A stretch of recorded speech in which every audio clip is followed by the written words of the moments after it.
So I've been asked by a lot of people to cover Senseonics, ticker symbol is SENS, and they're actually a medical device company. They manufacture this implant that goes underneath your skin, and it continuously monitors your blood glucose levels. So it's for diabetic patients, right?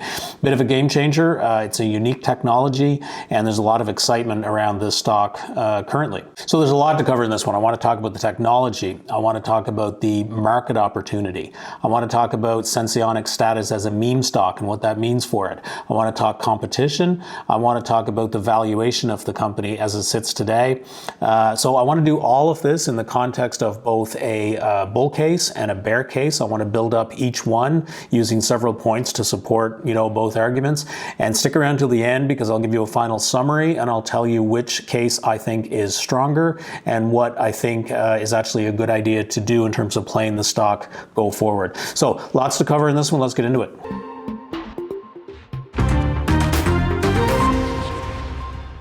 Okay, let's do a little bit of background here. So basically, like I said, they're into this business of continuous blood glucose monitoring. Diabetics patients in the past have had to prick their finger, use the little test strips, to get a sense of where they're at. It's difficult. It's a pain in the butt. People don't like doing it, and it's not all that accurate. It's gotten better over the years. They have these devices now that will actually measure the test strips and give some digital readouts instead of the old days, it was color-coded type of thing. So it's getting better. The next step really is what these guys are into, which is continuous monitoring. So using some kind of implant underneath the skin to keep a running view, of what your actual glucose levels are, so you can respond more quickly. You can get some early warning that maybe it's a bit too high or a bit too low. Adjust your diet, adjust your activity levels, and really the promise with continuous glucose monitoring is that constant feedback is going to help people manage their disease better, and in some cases, actually reverse the course of that disease. There's a lot of excitement about the ability for continuous monitoring to actually get people into a much healthier state, right? It's going to improve their diet. It's going to improve all the other things that they do to manage diabetes. Now, what's unique about SENS? They have an implanted sensor that goes underneath your skin. This is different to what the competition do out there today. There are implantable sensors today. They don't tend to be these things, though, that are actually implanted underneath the skin and actually transmit a signal back out.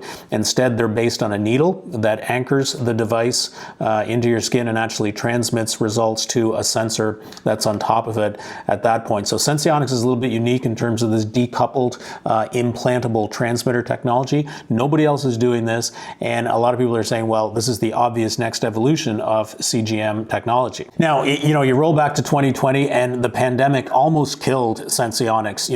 At one point, they actually really had taken a bit of a risk. They went out there and tried to commercialize this thing on their own using limited funds. They're a small company. They're a bit of a startup in terms of the commercialization effort. And the pandemic hit at the exact same time. Suddenly, the clinical resources that they needed in terms of the doctors to do the implantation procedures and stuff like that, obviously their attention is focused elsewhere. And their ability to actually execute was killed by the lockdowns and the pandemic and that kind of thing. Their backers panicked. They started calling some of the debt financing due, and Senseonics very nearly went under. They didn't, though. They managed to survive. They managed to pull through with some help from a partnership that I want to talk about in the bull case, and now they're back on their feet.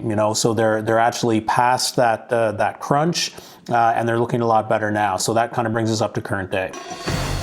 What's the upside potential? So first up in the bull case, I think you have to look at the partnerships that they've established since those dark days in 2020 when they almost went bankrupt. They have two that are pretty exciting. So there's this partnership with Emblem Health, which is nothing but good news. The real news, though, is Ascensia. This is the company that actually came in and saved their bacon in August of 2020. So they actually came in and provided them with $35 million in convertible debt and an additional $250 million in a funding partnership, basically for product development. They're going to help sell the thing. They're going to help market the thing. So Essentia is basically now their financial backer. And this makes sense for Essentia. Essentia is actually in the business of diabetic test strips. And so, they know what's coming, right? They can see that CGM devices are actually going to kill the business that they're in, which is tremendously profitable. I think it was an $8.1 billion market back in 2018. It only grew since then, as unfortunately, the prevalence of diabetes is only growing year over year. So Essentia is saying, hey, we've got this massively profitable market that is going to become obsolete. Technology is coming that's going to destroy this business. We need to get out in front of this. We need to get a CGM partner on board with us so that we can maybe transition our business into that sort of CGM model as the test strip business dies out.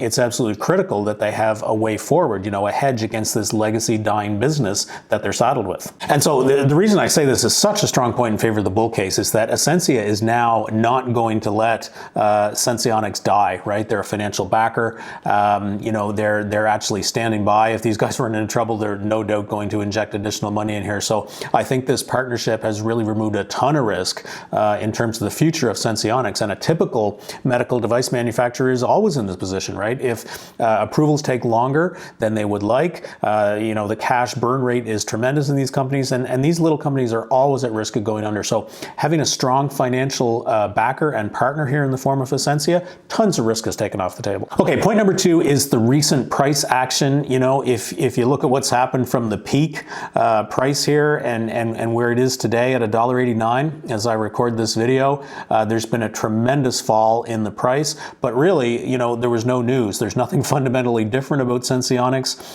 over the last little while to justify the price dip. It comes from a couple of things. One, it comes from this general decline in these aggressive tech and growth stocks that the market is experiencing. People are now repositioning their portfolios and their investments, anticipating inflation. So companies like Senseonics, whose revenues are a long way out into the future, are suddenly less profitable or less profitable to own, I should say, from a future earnings standpoint because of the prospect of higher inflation in the years to come. And so the market is adjusting downwards the price of a lot of these high growth tech companies. And this has absolutely hit the price of Senseonics stock. It's caused a large portion of that decline. It's not all of it though. I think some of the rest of that decline is the fact that the meme stock hype has faded in Senseonics. This one got a ton of retail interest. For whatever reason, I don't think it's a pump and dump necessarily, but the amount of eyeballs that were on this thing inflated the price to levels that were a little bit crazy. And I think the fading of that has really driven the price down into more manageable levels. And I think it's now gotten to the point where it's creating a much more attractive entry point for somebody who's looking at this as a long-term investment instead of a short-term pop. Point number 3 here is about the technology that these guys have. Like I said in the intro, right? This is a game-changing technology. It's new, it's unique. Nobody else is doing it in quite this way. If you look at the competitive devices from Abbott, Medtronic, Dexcom,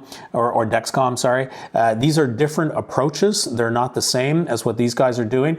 And this technology for Senseonics, it comes from a deep place. They've got 519 patents issued and pending since 1996.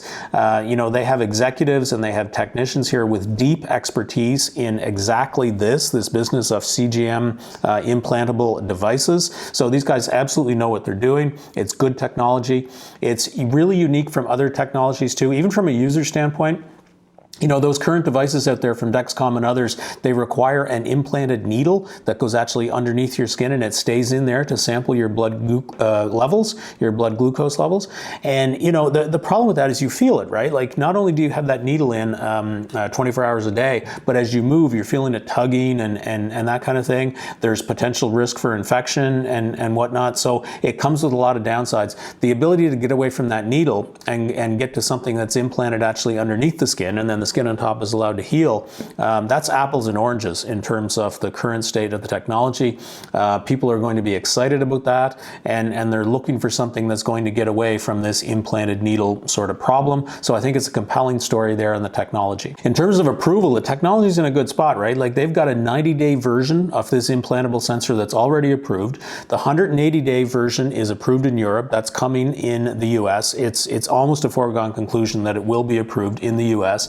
I think that's probably going to happen in the summer timeframe, early summer sort of thing. Out ahead of that, or out further than that, they have this SENS 365 product that is going to be implantable for a year. So the frequency at which you have to actually get a new device inserted underneath the skin, it keeps getting pushed out, which makes it more and more convenient for patients as we go. The one drawback on the technology side currently is calibration. You implant this thing, but you actually have to calibrate it against the old approach of actually test strips and a finger prick and this kind of thing. And currently you're doing that twice a day. But again, that's getting pushed further out as well. It's getting better and better as the tech gets better. The 180-day version, it needs calibration once a day instead of twice. That's really great. And the 365 version, they're claiming, will only need to be calibrated once a week. So that's really the end goal here in terms of the technology and its ability to differentiate from the old method of finger pricking and test strips and that kind of thing. You got to get away from calibration, or else really it's the same darn problem, right?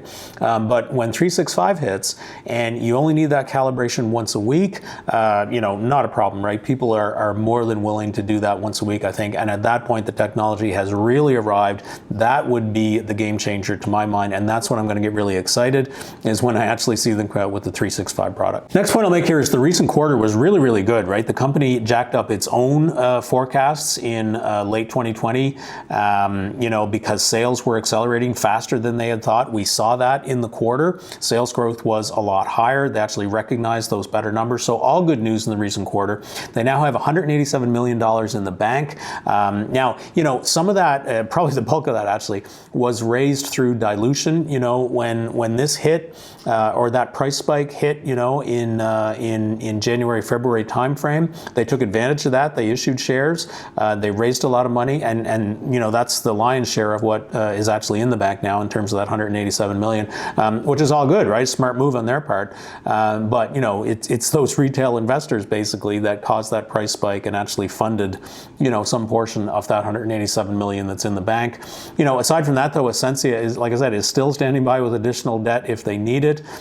So really, I'm thinking financially, the recent quarter has said, hey, these guys are in fantastic shape for the future financially. The last point here I'll make is that a lot of people are looking at this stock as if it's the next Dexcom, right? So Dexcom is one of their major competitors. They have one of these other needle-based devices that are implanted. You look at what happened to Dexcom. Their stock went from $50 to around $400 in just 2 years. Crazy story. And really, they were able to recognize that growth because of the market opportunity and the demand that's there for CGM devices, right? That's what absolutely fueled that growth. So when a lot of people look at Senseonics, they're thinking, well, hey, we got the same thing here, right? This is a startup company that is probably going to be on the same growth trajectory that we saw in Dexcom. And we're hoping that obviously the price is going to follow that same path that it did for Dexcom. If it is, then, this company is going to be worth a lot. And so that's been fueling a lot of the interest in this. That story makes a ton of sense to me as well. I think these guys are, in fact, on a very similar path to what Dexcom was able to do. I think the market is massive. I think that SENS is absolutely going to be able to grab their own piece of that same market. There's a ton of room here for multiple winners. It's not just about one company, basically. The alternative path, I think, in terms of, the path that we might see for these guys is an acquisition. I think it would be almost a no-brainer for a company like Essentia, to come in and actually acquire these guys. I think that could be a lot of the thinking behind the current partnership. Now, Essentia, it would actually be their parent company. They have a parent entity called PHC Holdings, and these guys are absolutely in the business of acquiring these medical device companies. If you look at their history of acquisition, acquisitions on their website, that's exactly what they do, right?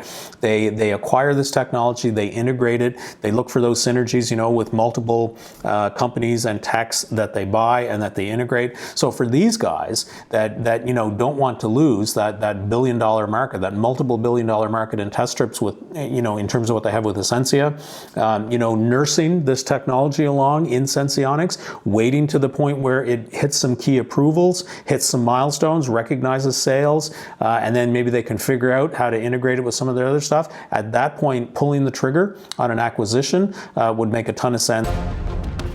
Let's talk about risk.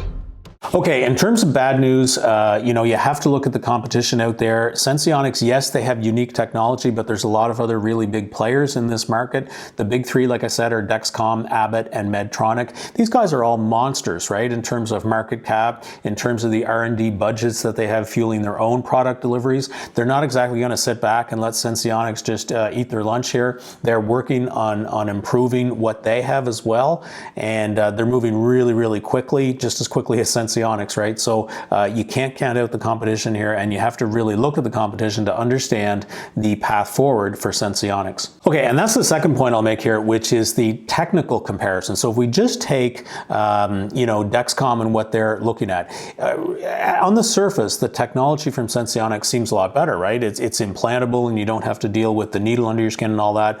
It seems a ton better. But really, to my mind, there's some drawbacks here, and there's some apples and oranges comparisons you can make on a technology basis.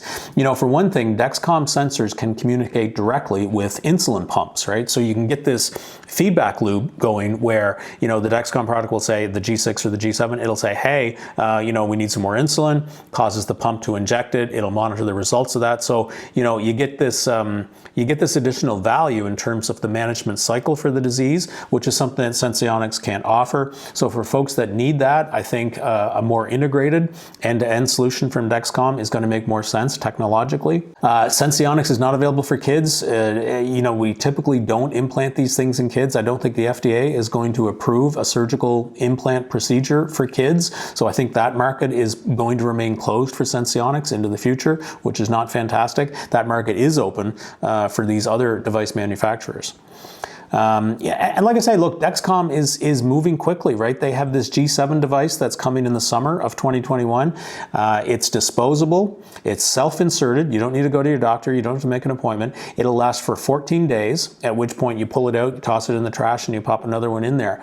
Now, I'm not diabetic. I haven't tried this. I don't know how big a deal this is, but I look at this and I think, okay, 14 days. I don't need to go to my doctor and wait in the waiting room and have an appointment and deal with a procedure. I don't need to deal with something that's permanently inserted underneath my skin. Maybe I'm a little bit leery of that.